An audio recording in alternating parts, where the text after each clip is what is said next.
عملت الجزائر على إبلاغ الاتحاد الإفريقي لكرة القدم كاف برد سلبي على اشتراط الجامعة الملكية المغربية لكرة القدم للمشاركة في الشان 2023 للمرور المباشر لطائرة منتخب المحليين من المغرب إلى الجزائر. وذكر مصدر مطلع ضمن تصريح لهيسبريس المغربية أن الاتحاد القاري الساهر على كرة القدم وصاحب البطولة المنظمة في الجزائر قد توصل برد رسمي من السلطات الجزائرية.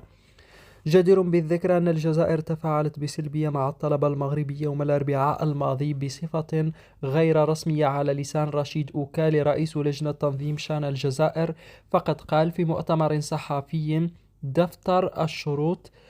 الخاص بتظاهرة رياضية مثل بطولة إفريقيا للاعبين المحليين ينص على أن مستضيف المنافسة ملزم بتأمين تنقلات وفود المنتخبات المشاركة داخل التراب الوطني فقط.